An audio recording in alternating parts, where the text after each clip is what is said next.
What is going on, guys? As far as I was getting from the trip, as happened yesterday, at the same day, my friends were traveling that on a RX350, the car we were replacing the shock absorbers, and apparently the alternator went down. There is no check engine light whatsoever, but there is alternator light, which is the battery light. Red sign. Car already have almost 200,000 miles, 190 something. So yeah, we're gonna be replacing the alternator today, which is kind of a quite challenging project. I'll show you why. Alternator seating is right here, and as you can see, there is not that much room of play with all of that stuff. So that many things to remove, but not as many as you think. In most cases, the people removing the radiator, I already took all the plastic, which is the regular push pin knobs, and also you're gonna need to reach the bottom portion of the car, which is we're gonna be doing some stuff from underneath of the car. But before anything, we're gonna need to remove the fan, actually cooling fan, which is allow us to move that generator or alternator out of the spot. Taking the light, the daytime light from the whatever lights in there, and you see those lights on the screen, or those like brownish whitish lines. Sorry, technical video, so you probably don't really care about it. Anyway, with no further ado, let's get into the job, because it's gonna be pretty challenging. But I wouldn't say it's gonna be that hard to the point you have to like disassemble front end and stuff like that. So, negative terminal of the battery. The next portion, we're gonna need to remove the intake, the air intake. So that is pretty much out of the way. But also we need to remove the central bolt as well, which is all of them are 10 mil. Also a bunch of wires and housings holding up with that. I have prepared a couple braking bars, which is pin right here. One, then the housing is right here. A couple vacuum pipes. Everything is gonna be pushed to the side. Also another pin is right here. And another housing is right over there. So all that stuff gonna be moved to the side. We move out the top portion, and that's why we remove the bottom portion as well. Oh shit. Okay, the camera just fell. Pretty much, we're gonna need to remove that housing here, connect it straight to the airbox. Up to you, you can try to remove airbox, but apparently it's not gonna be a big problem to connect it back. So the next and the main step, which is gonna be removing the fan. All the wiring, all the harness, some of the lines, basically. This is the expansion tank line. Be really careful with that, because apparently it could be really fragile. Be careful with that little knob here. The pins might be really old, so be careful with that.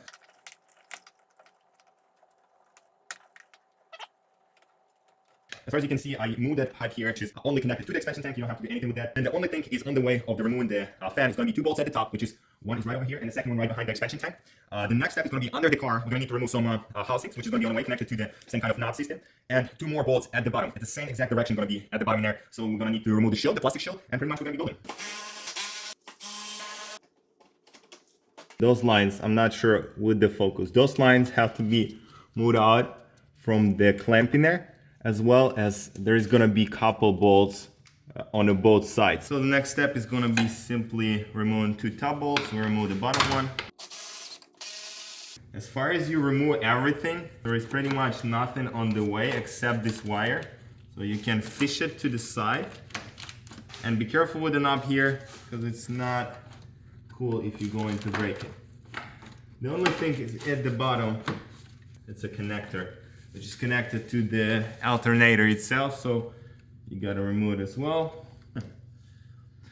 So also we need to remove that line here, because apparently it's on the way. Might be a little bit of coolant coming from here. So I put the container underneath, and basically it is what it is, but let's do it quickly. It's not drinking anymore, so success.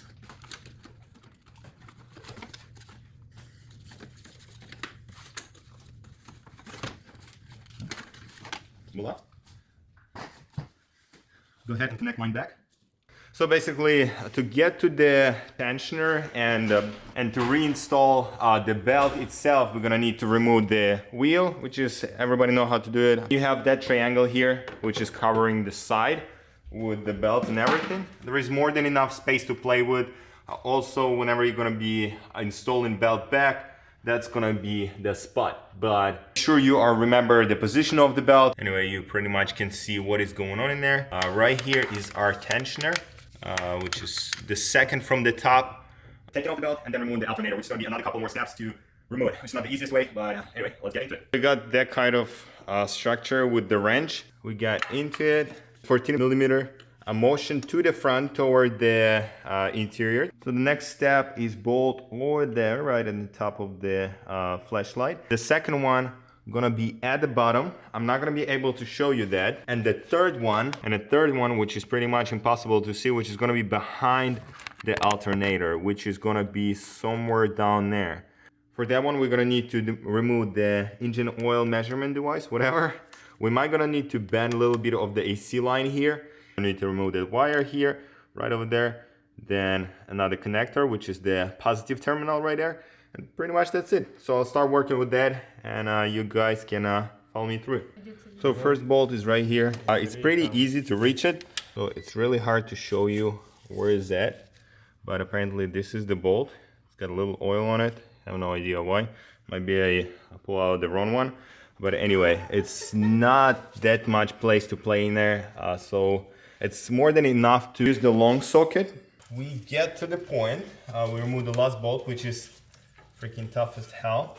I think we also wanted to remove that top connector here. So we got a little bit more room for moving stuff. Right now, simply, we're gonna pray bar and pray out the alternator. Okay, kind of easy. And now there's the only stuff in the way, which is wires.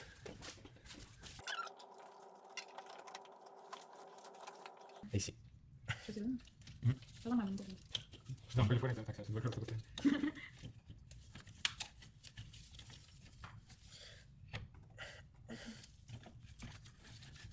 Slowly, but surely. Try to be as kind as possible. Yeah, perfect. So I feel it's definitely dead because it spins really tough. It toasted, and it smells burnt. So yeah. So basically, as you can see, there are 3 bolts,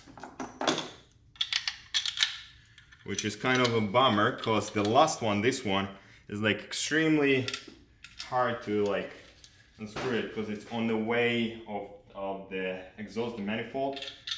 And that's basically it. But anyway, let's pick up the new one and we'll get to the point we're gonna be installing the one. We got a new alternator. We get it from the Amazon. You can get them in Amazon for cheaper, I guess, if you're not in the rush.